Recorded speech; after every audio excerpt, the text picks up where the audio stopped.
Okay, so just gonna hop right in. And what is a false flag?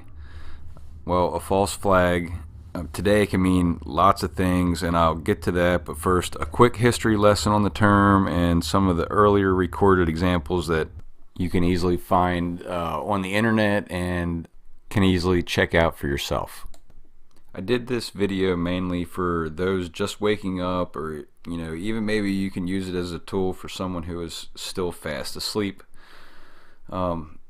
If we want to wake people up, we have to get them familiarized with some basic terms. This one, false flag, I believe to be of a major importance.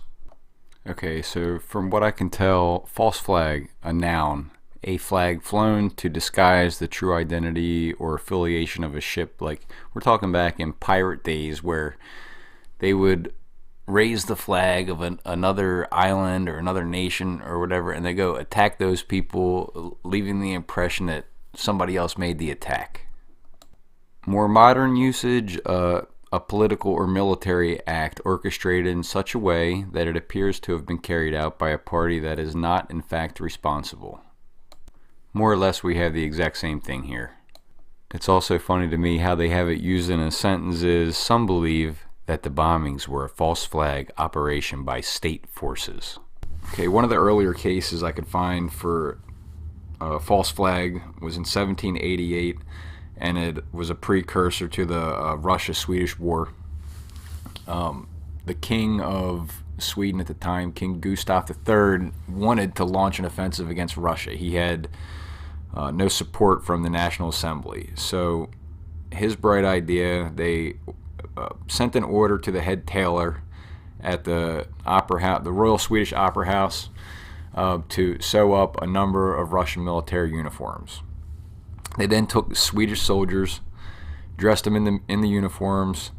They sent this group of soldiers to attack an outbase, I believe it's called Pumata. It's an outpost right on the border of Russia and Sweden, and it caused an outrage amongst the Swedish National Assembly, and the king got what he wanted, an offensive against Russia. So we're going to skip through a lot here, and we're going to go from 1921 to 1926. This took place in Russia. It was called Operation Soviet's Trust, and it didn't take the Bolsheviks long after taking control and overthrowing the Tsar there,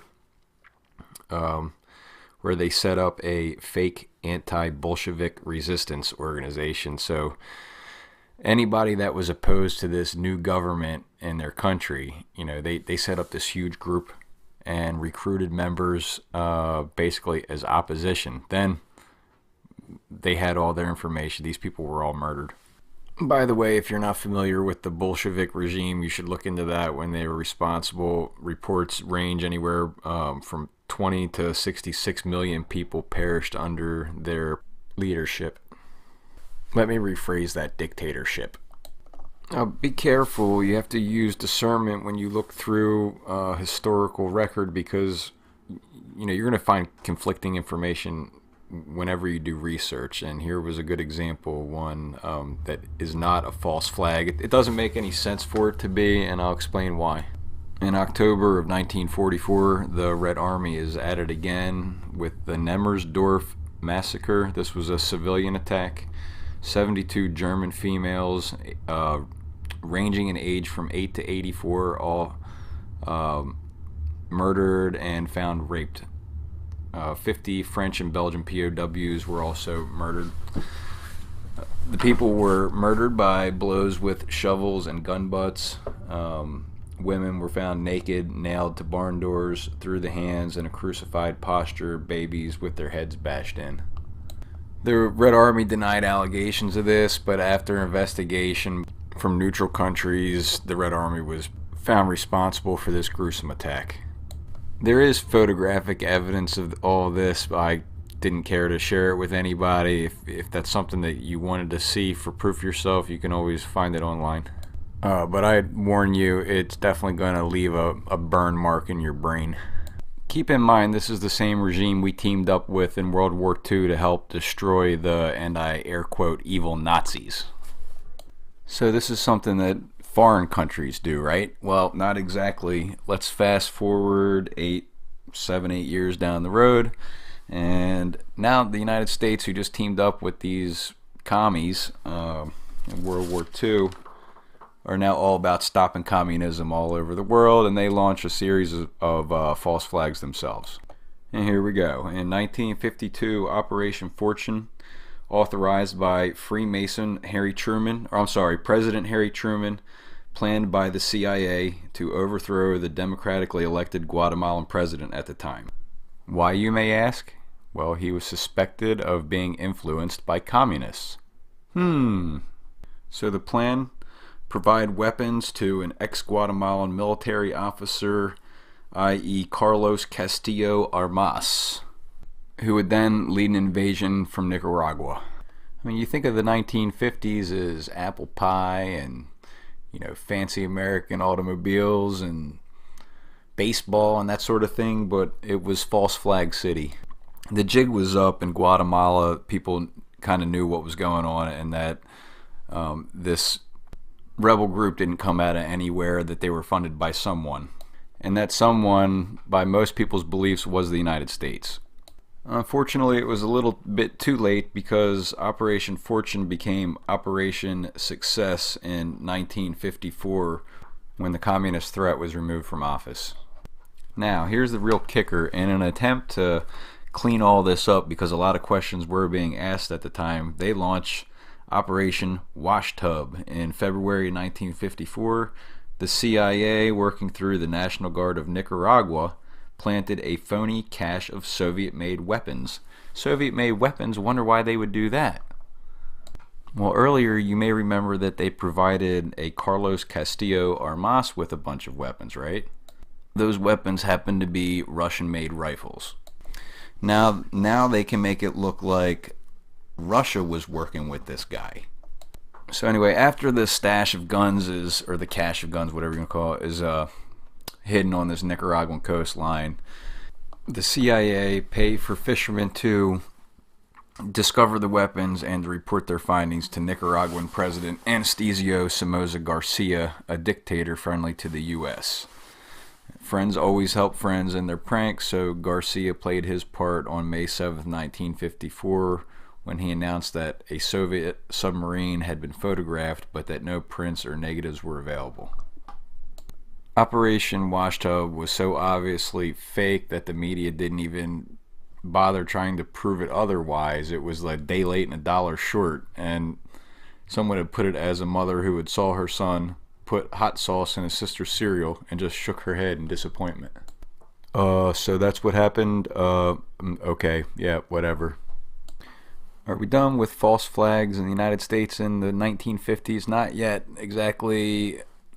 They were real busy during this time. While all that's going on in Nicaragua and Guatemala in 52 through 54, this goes on right in the middle. In 1953, Project TP-AJAX, the CIA was ordered to undermine the government of Iran over a 4-month period as a precursor to overthrowing Prime Minister Mohammad Mossadegh.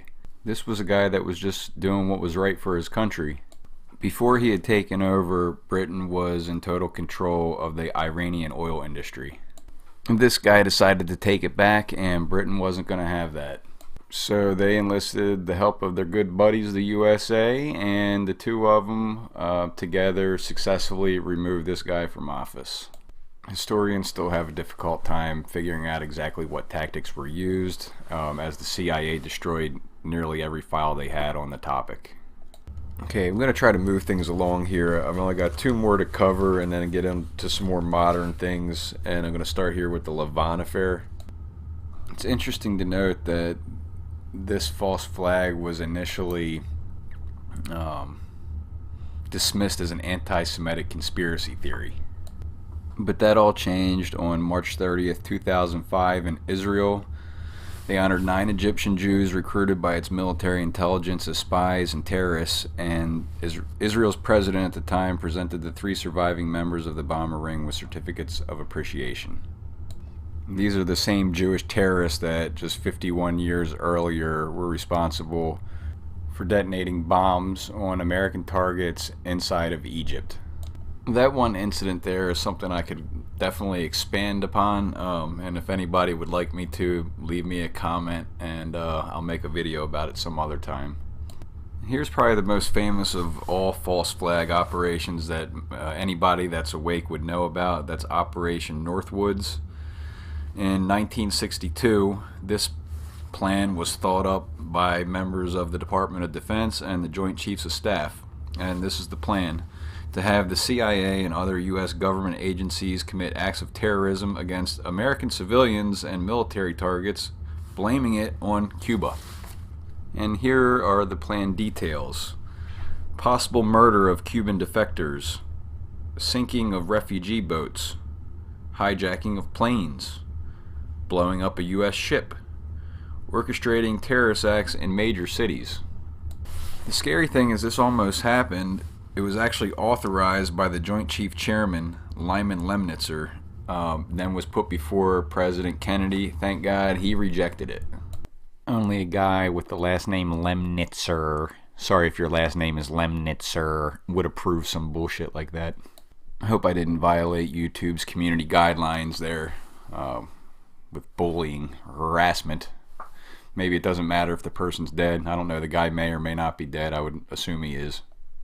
I had a couple more things I was going to cover, but I think you get the gist of exactly what a false flag is now. And while there are still false flags today, that you still have your military false flags. I think you always have those, but things have kind of taken a shift as now you have cyber false flags and so on. And I guess when I say so on, I mean false flags for legislation. Gun legislation. I have to whisper that. I don't want anybody to hear. So anyway, I hope you enjoyed. Stay tuned for my next video where I'm going to get into false flags today and how things have been twisted by the entertainment industry, news. It's the same thing, news, entertainment. It's theater to me. And how they've twisted it, and that's exactly why it's so hard to wake people up. And maybe if they know exactly what a false flag is now, they'd be able to make some of these same connections too. So I hope you watch that when I put that out, and thanks for watching.